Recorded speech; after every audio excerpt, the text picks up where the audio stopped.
जय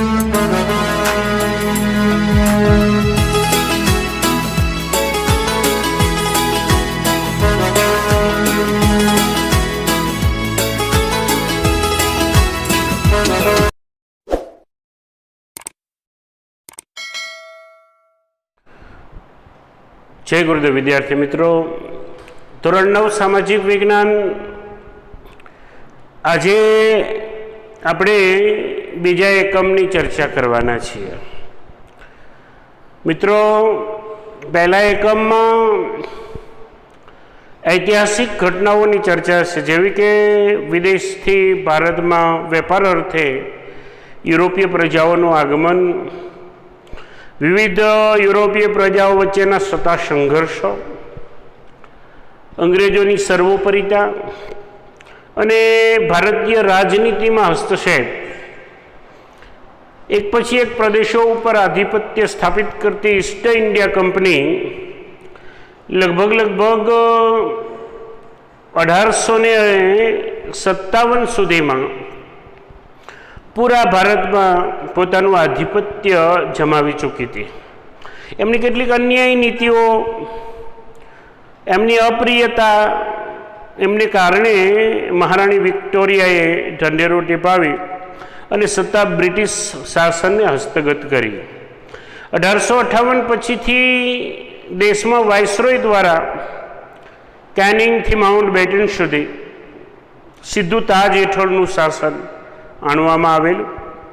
આમ પ્રત્યક્ષ કે પરોક્ષ રીતે આ દેશે 190 વર્ષ સુધી અંગ્રેજોના આધિપત્યનો સામનો કર્યો। એમની સામે ફાઇટ ફોર ફ્રીડમ, આઝાદી માટે જે પ્રયાસો થયા એ વિષયક તમે કેટલાક મુદ્દાઓ, કેટલીક બાબતોનો અભ્યાસ નીચલા ધોરણોમાં કરીને આવ્યા છો। અહીંયા પણ આપણે 9મા ધોરણમાં પણ 1 થી 7 પ્રકરણમાં જે શરૂઆતના 4 પ્રકરણ છે એમાં કરી। છેલ્લા જે 3 પ્રકરણો છે એમાં આઝાદીની પ્રાપ્તિ અને આઝાદી પછીનું ભારત એ વિષયક ચર્ચાઓ હતી અને ખૂબ રસપ્રદ ભારતના ઇતિહાસની આ ઘટનાઓ, જેને ઐતિહાસિક ઘટનાઓ કહેવાય, એનો અભ્યાસ પહેલા એકમમાં છે। બીજું એકમ એટલે કે યુનિટ 2 જે છે એમાં, જેને આપણે નાગરિક શાસ્ત્ર તરીકે ઓળખીએ છીએ, આ નાગરિક શાસ્ત્ર વિભાગમાં એક નવોદિત રાષ્ટ્ર માટે જે કંઈ દેશના નાગરિકોની આવશ્યકતાઓ છે એનો પડઘો હોય, એટલે કે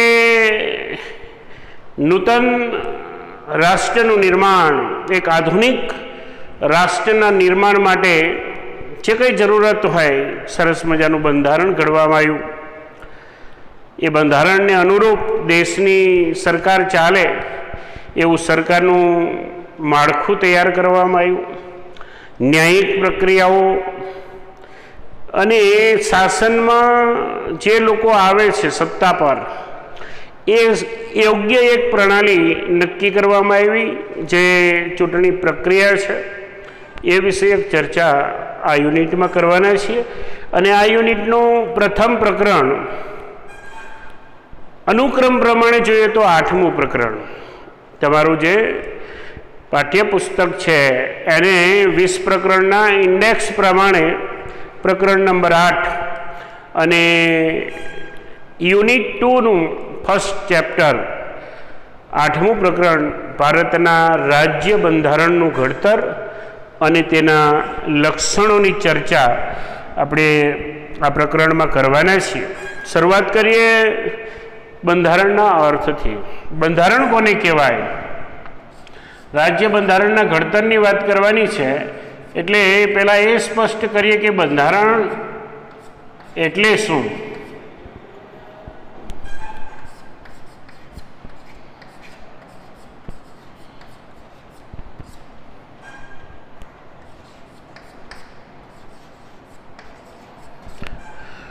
બંધારણનો અર્થ સ્પષ્ટ કરીએ। ડેફિનેશન, ક્લિયર ડેફિનેશન બંધારણની એ છે કે કોઈ પણ દેશ હોય, એ દેશે પોતાની શાસન વ્યવસ્થાને ચલાવવા માટે કાયદાઓની આવશ્યકતા પડે, નિયમોની આવશ્યકતા પડે, તો એ નિયમોનો સંગ્રહ એટલે બંધારણ. એકદમ ઇન શોર્ટ કહીએ તો દેશ ચલાવવા માટે જે નિયમો ઘડવામાં આવે એ નિયમોનો સંગ્રહ. પણ આ તો અર્થ છે, વ્યાખ્યા હંમેશા પ્રોપર વર્ડમાં હોવી જોઈએ, એટલે એમાં કોઈ બદલાવ નહીં. કોઈ પણ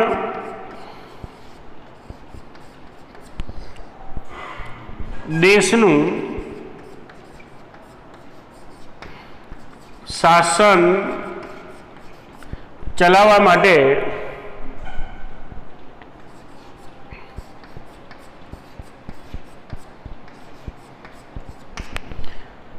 ઘડવામાં આવેલા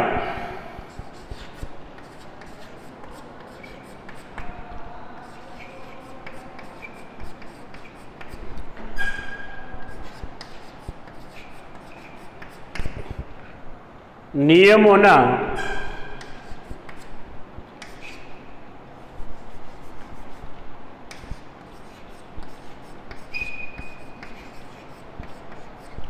વ્યવસ્થિત સંગ્રહને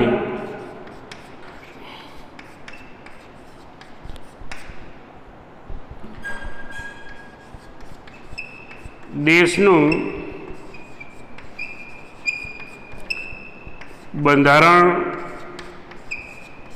કહેવાય. કોઈ પણ દેશ હોય એ દેશની શાસન વ્યવસ્થા કેવી રીતે રહેશે, એ શાસન કેવી રીતે ચલાવવામાં આવશે, એ ચલાવવા માટે જે નિયમો ઘડવામાં આવે છે એ નિયમોનો સંગ્રહ, વ્યવસ્થિત સંગ્રહ એટલે એ દેશનું બંધારણ. ખાસ કરીને ભારત જ્યારે ડેમોક્રેટિક કન્ટ્રી છે, આપણું જે સંવિધાન છે એ દુનિયાના સંવિધાનોમાં સૌથી વિસ્તૃત એક સંવિધાન બંધારણ છે. તો કોઈ પણ દેશ માટે બંધારણનું શું મહત્વ હોય? બીજો મહત્વપૂર્ણ મુદ્દો છે બંધારણનું મહત્વ.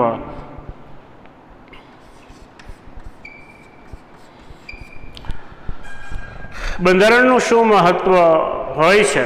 લોકશાહી દેશમાં બંધારણ એક બહુ મહત્વનો દસ્તાવેજ ગણી શકાય, એક બેઝિક પાયાનો દસ્તાવેજ જે ગણી શકાય.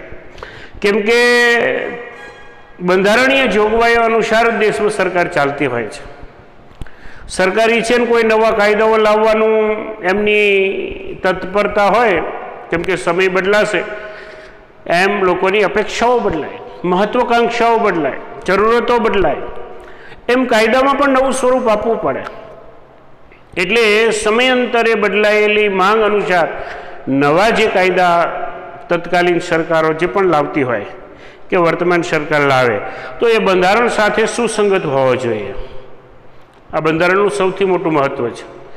કોઈ પણ કાયદો બંધારણ સાથે સુસંગત હોવો જ જોઈએ. જો એ બંધારણ સાથે સુસંગત ન હોય તો એ કાયદાને રદબાતલ કરી નાખવામાં આવે. એટલે દેશમાં સમયાંતરે કાયદાકીય જોગવાઈઓ જે પણ સરકાર લાવે એ બધી જોગવાઈઓ બંધારણ સાથે સુસંગત હોવી જરૂરી છે. કેમ કે એ જ પ્રકારની વ્યવસ્થા લાવી શકાય, નહીંતર એને રદબાતલ કરવામાં આવે.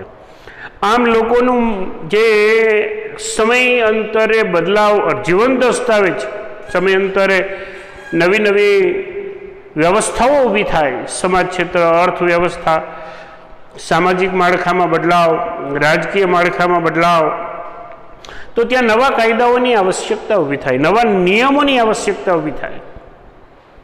તો એ બદલાવ છે એ બંધારણ સાથે સુસંગત હોવો જરૂરી છે. એટલે જીવંત અને મહત્વપૂર્ણ દસ્તાવેજ ગણી શકાય. અને હવે આપણે મહત્વપૂર્ણ ટોપિકની ચર્ચા કરવાના છીએ, અને એ છે બંધારણના ઘડતરની પ્રક્રિયા. ખૂબ મહત્ત્વનો ટોપિક છે.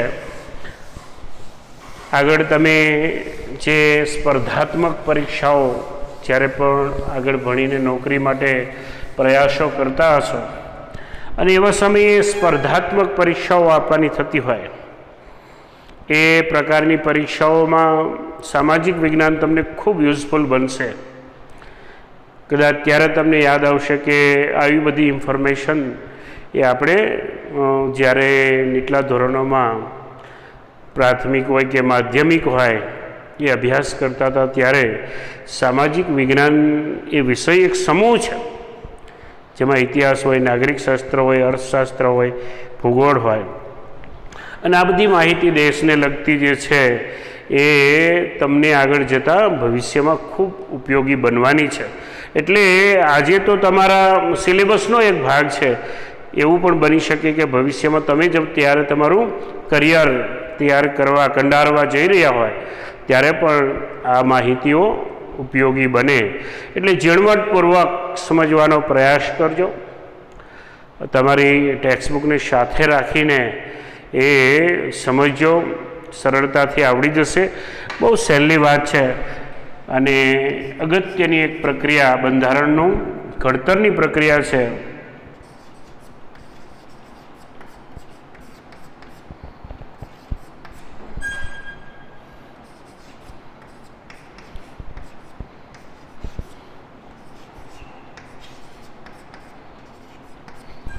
બંધારણના ઘડતરની પ્રક્રિયાની વાત કરીએ મિત્રો, બીજું વિશ્વયુદ્ધ પૂરું થયું અને એટલીની કરેલી જાહેરાત પ્રમાણે ભારતને એક સ્વતંત્ર રાષ્ટ્ર આપવું એવી ઘોષણા થઈ ચૂકી હતી.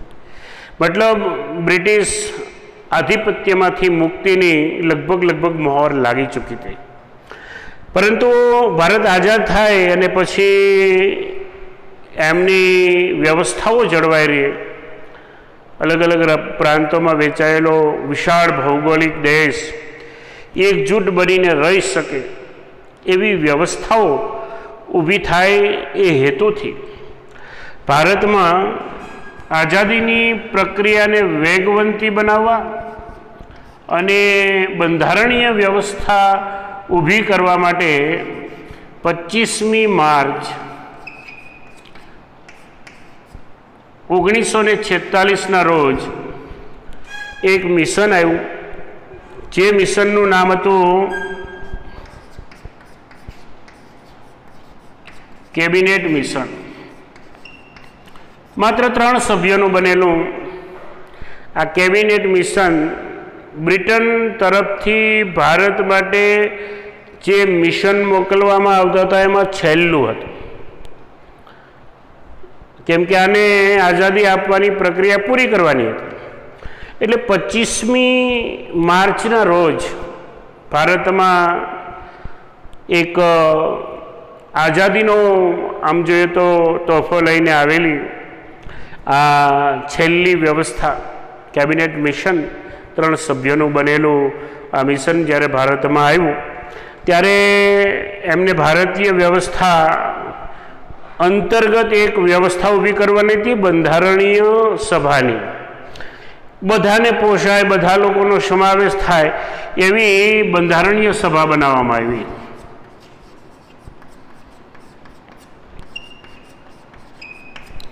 આ બંધારણ સભાના સભ્યોની સંખ્યા હતી 389. દરેકને એમાં પ્રતિનિધિત્વ મળે એવા પ્રયાસ કરવામાં આવ્યા. દરેક ધર્મ, જાતિ, જ્ઞાતિ, પ્રદેશ, અલગ અલગ રાજકીય પક્ષો, એ સમય તો રજવાડાઓ હતા એટલે એમને પણ પ્રતિનિધિત્વ મળે એટલે દરેક બાબતનું ધ્યાન રાખીને આમ જોઈએ તો એક જમ્બો કાઉન્સિલ તૈયાર કરવામાં આવ્યું. એક સમિતિ 389 સભ્યોની બનેલી વ્યવસ્થા ઊભી કરવામાં આવી. આમાં તમામ પાસાઓને ધ્યાનમાં લઈ અને સભ્યો નક્કી કરવામાં આવેલા. 389 જેટલા સભ્યો છે એટલે બધાનું તો અહીંયા તમારા પાઠ્યપુસ્તકમાં ઉલ્લેખ કરવામાં નથી આવ્યો, પરંતુ કેટલાક નામ આપવામાં આવ્યા છે. જેમ કે પંડિત જવાહરલાલ નહેરુ છે, સરદાર પટેલ છે, મૌલાના આઝાદ છે, શ્યામા પ્રસાદ મુખર્જી છે, MP મોદી છે અને એચવી કામત છે, ફ્રેન્ક એન્થની, કનૈયાલાલ મુનશી, કૃષ્ણસ્વામી અયંગર, બલદેવ સિંહ અને 2 સ્ત્રી સદસ્ય સરોજિની નાયડુ અને વિજયાલક્ષ્મી પંડિત, કે જે આ બંધારણ સભાના મહત્ત્વના સભ્યોમાંના સભ્યો હતા. બાકી વધેલા બધા સભ્યો પણ તજજ્ઞો જ હતા, નિષ્ણાંતો હતા, અલગ અલગ ક્ષેત્રના એ માહિરો હતા, પોતપોતાના જે તે વિષયોમાં તજજ્ઞતા ધરાવતા હતા. એવા લોકોની મળેલી આ એક કાઉન્સિલ અને સમગ્ર બંધારણ સભા જે હતી એ સભાના સભાપતિ તરીકે, અધ્યક્ષ તરીકે ડૉક્ટર રાજેન્દ્ર પ્રસાદની નિમણૂક થઈ. બંધારણ સભાના અધ્યક્ષ ડૉક્ટર રાજેન્દ્ર પ્રસાદ. હવે સમયાંતરે જે એમાં સુધારાઓ વિશે અથવા તો વ્યવસ્થાઓ વિશે ખરડો પસાર કરવાનો થતો હોય તો એવી એક ખરડા સમિતિ બનાવવામાં આવી. એ ખરડા સમિતિના અધ્યક્ષ તરીકે ડૉક્ટર બાબા સાહેબ આંબેડકરનો એ નિયુક્તિ કરવામાં આવી. એટલે ડૉક્ટર ભીમરાવ આંબેડકર એ બંધારણીય સમિતિના અધ્યક્ષ, જ્યારે સમગ્ર બંધારણ સભાના અધ્યક્ષ તરીકે એ સમયે ડૉક્ટર રાજેન્દ્ર પ્રસાદની નિમણૂક કરવામાં આવેલી. અને બંધારણની પ્રક્રિયાને શરૂ કરવા માટે, વેગવંતી બનાવવા માટે 9મી ડિસેમ્બર 1946થી આ પ્રક્રિયાની શરૂઆત થઈ. આ કામગીરી 2 વર્ષ 11 માસ અને 18 દિવસ ચાલી. એટલે કે 3 વર્ષથી ઓછા સમયમાં દુનિયાનું સૌથી વિસ્તૃત બંધારણ તૈયાર કરવાનો સમયગાળો છે. 2 વર્ષ 11 માસ 18 દિવસ અને 166 બેઠકો, મીટિંગ, 166 વખત બંધારણ સભાએ મિટિંગો બોલાવી. અને એ બંધારણીય સભાની વ્યવસ્થામાં અલગ અલગ વિષયો પર ખૂબ દીર્ઘ ચર્ચાઓ, ઘણું જ નિષ્કર્ષને અંતે આ દેશનું બંધારણ તૈયાર થયું છે. અને શરૂઆતમાં બંધારણ સભાએ 295 આર્ટિકલ એટલે કે અનુચ્છેદ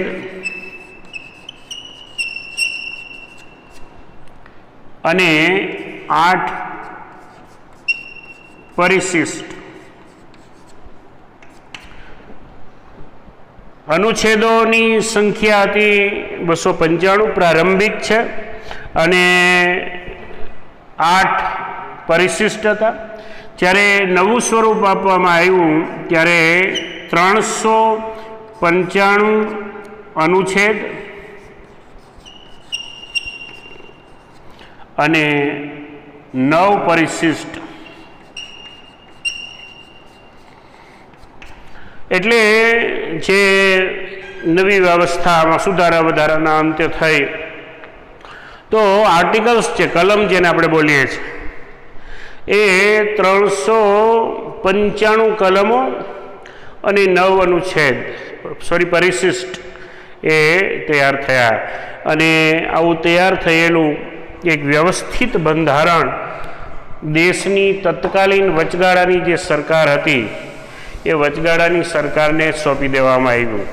આ જ્યારે સોંપવામાં આવ્યું ત્યારે તૈયાર થયેલા બંધારણને સીધું જ અમલમાં મૂકવામાં નથી આવ્યું.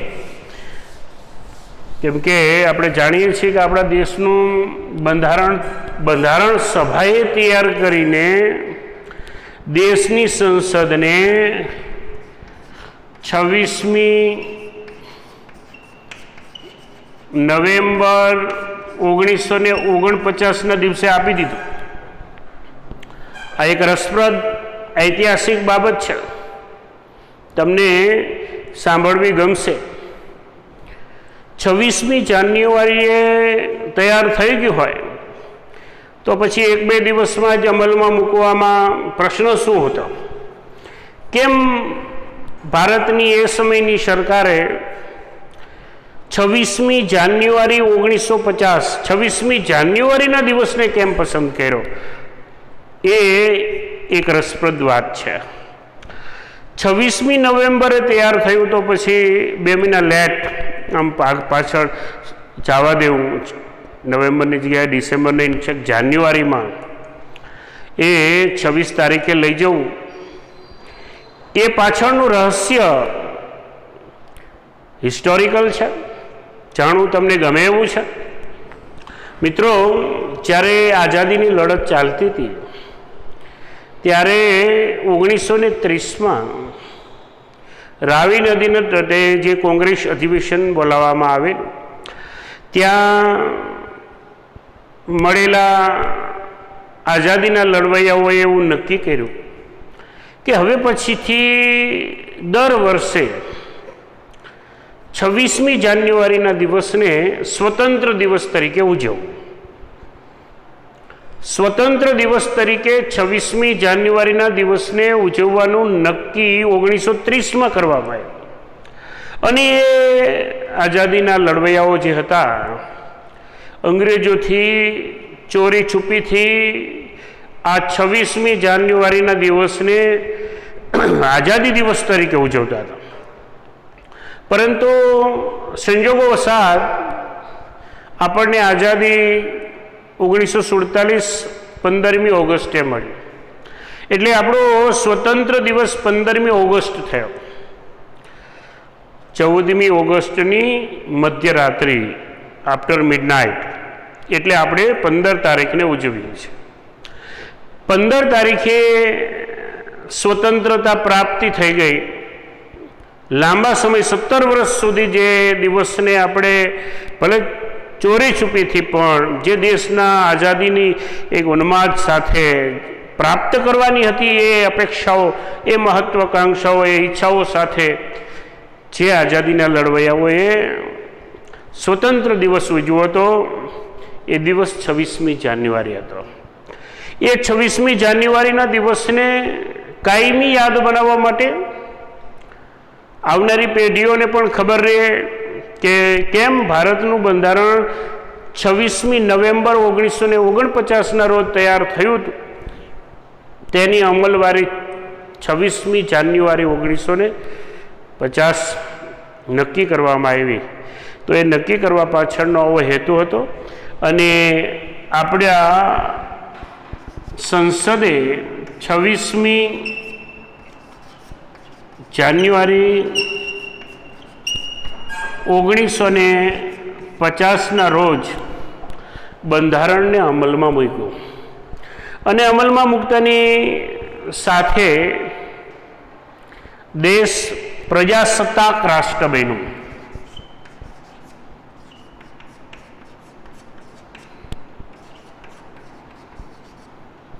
એક પ્રજાસત્તાક રાષ્ટ્ર તરીકે આ દેશ અસ્તિત્વમાં આવ્યો, અમલમાં આવ્યો, ડેમોક્રેટિક કન્ટ્રી. બીજી એક મહત્વની વાત કરી દઉં કે એ સમયે સારનાથ ખાતે આવેલો જે સ્તંભ છે, બૌદ્ધ ધર્મમાં ધર્મ આજ્ઞાઓ કોતરાવવા માટે આવા સ્તંભ અને શિલાલેખોનો ઉપયોગ થતો. એ સારનાથના સ્તંભની ટોચ ઉપર 4 સિંહોની મુખાકૃતિ છે. એ 4 સિંહોની મુખાકૃતિને આપણા રાષ્ટ્રીય ચિહ્ન તરીકે નક્કી કરવામાં આવ્યું છે. તમે આ ઘણી જગ્યાએ રેવન્યુ સંબંધી સ્ટેમ્પ વગેરે કેટલાક દસ્તાવેજી બાબતોમાં અને આવા રાષ્ટ્રીય ચિહ્ન તરીકે 4 સિંહોની મુખાકૃતિ જુઓ છો. એ 4 સિંહોની મુખાકૃતિ સારનાથના સ્તંભની ટોચ ઉપર વિશ્વના નામાંકિત શિલ્પોમાંનું એક શિલ્પ છે, તે પસંદ કરવામાં આવ્યું. અને સત્યમેવ જયતે એ રાષ્ટ્રનું સૂત્ર નક્કી કરવામાં આવ્યું. જ્યાં સત્ય છે ત્યાં જ વિજય છે. ખૂબ ઉમદા વિચાર છે. સત્યનો વિજયનું. એટલે બે બાબતો મહત્વપૂર્ણ બાબત, દેશની શાસન વ્યવસ્થા, વહીવટ વ્યવસ્થા કેવી હોય, લોકોના ઉન્માદ છે એમની અપેક્ષાઓની પૂર્તિ કેવી રીતે થાય, એ આપણા બંધારણમાં પડઘો પડ્યો છે. કેટલા બધા દેશોના બંધારણનો એક લોકશાહી દેશો જે હતા એ બ્રિટન, US, આયર્લેન્ડ, એમનો નિચોડ છે. એટલે ખૂબ વિસ્તૃત લેખિત સ્વરૂપનું એક જીવંત દસ્તાવેજ એટલે ભારતનું બંધારણ. અને બંધારણની શરૂઆત જેનાથી થાય એ શરૂઆતનું ભાગ એટલે આમુખ.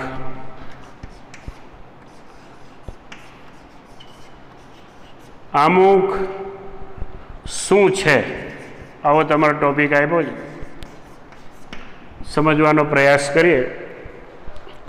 આમુખ એટલે બંધારણનું હાર્દ રૂપ છે, અર્ક છે, નિચોડ જેને કહેવાય.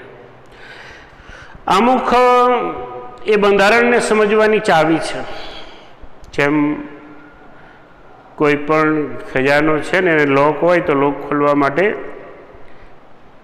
ચાવીની જરૂર પડે, એમ બંધારણને સમજવા, એનું અર્થઘટન કરવા જેની આવશ્યકતા છે એ ચાવી એટલે આમુખ. દુનિયાનું કોઈ પણ બંધારણ હોય, એની બડી ચાર્ટર, જેની શરૂઆત જ આમુખથી થાય. એટલે બંધારણ એ કોઈ પણ હોય, પણ એની પ્રસ્તાવના જે છે, પ્રારંભિક બાબત, એ આમુખથી શરૂ થાય. મિત્રો, આપણા બંધારણના મુખપત્ર જેને કહી શકાય, એ પર જે શબ્દો અને દેશના લોકોએ જ જે અર્પણ કરવામાં આવ્યું છે એવા શબ્દો જે છે એ શબ્દોને સુનિશ્ચિત કરતું પેજ તમારું ટેક્સ્ટબુકનું 57માં પાના ઉપર નિરાતે અધ્યયન કરજો. ચિત્ર ડિઝાઇનફુલ મૂકવામાં આવ્યું છે. સંવિધાનમાં જે કંઈ પણ શબ્દ પ્રયોગો છે એ ભારતનું સંવિધાન એ વિષય કરીને અહીંયા આવા શબ્દો છે, સુંદર મજાના શબ્દોનું પ્રયોજન છે.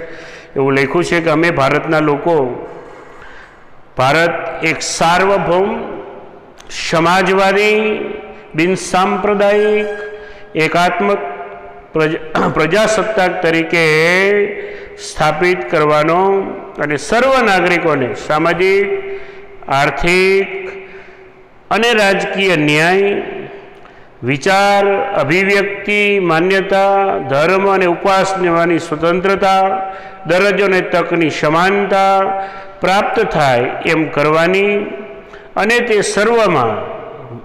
સર્વ વ્યક્તિઓનું ગૌરવ અને રાષ્ટ્રની એકતા, અખંડિતતા સુદૃઢ કરે તેવી બંધુતા, બ્રધરહુડ, ભાઈચારો, વિચારધારાઓ વિકસાવવાની વાત છે. ગૌરવપૂર્ણ સંકલ્પ સાથે 26મી નવેમ્બર 1949 એટલે કે માગસર સુદ સાતમ 2000 વિક્રમ સંવત 2007ના રોજ અમે ભારતના જ લોકો માટે છે, અમે અમારું આ સંવિધાન અમને એટલે કે પોતાની જાતને, ભારતવાસીઓને, ભારતના લોકોને એ સુપ્રત કરીએ છીએ, અર્પિત કરીએ છીએ.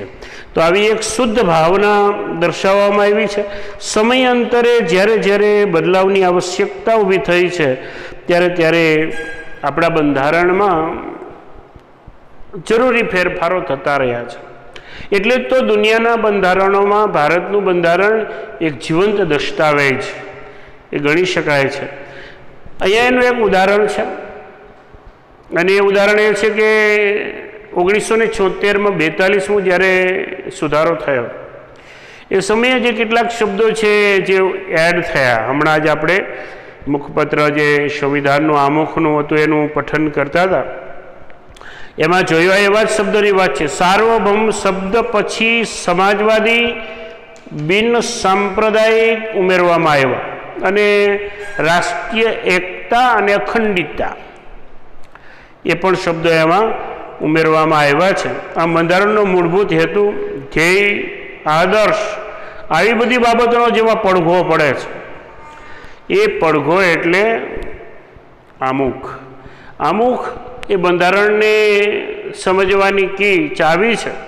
તો આપણા જે શાસનોનો એ વ્યવસ્થા છે, જે એ કેવી હોવી જોઈએ? એ કલ્યાણ રાષ્ટ્ર જો તમારે બનાવવું હોય તો કેવું શાસન ચલાવવાનું છે, કેવા નિયમો ઘડવાના છે, કયા પ્રકારના ફેરફારો આપવાના છે, જેથી કરીને એ કલ્યાણ રાજ્યનું નિર્માણ થાય. આવી રાષ્ટ્રીય વ્યવસ્થા લાવવા માટેની વાતનો પડઘો બંધારણના સંવિધાનિક વ્યવસ્થાના આ આમુખ ભાગમાં પડે છે.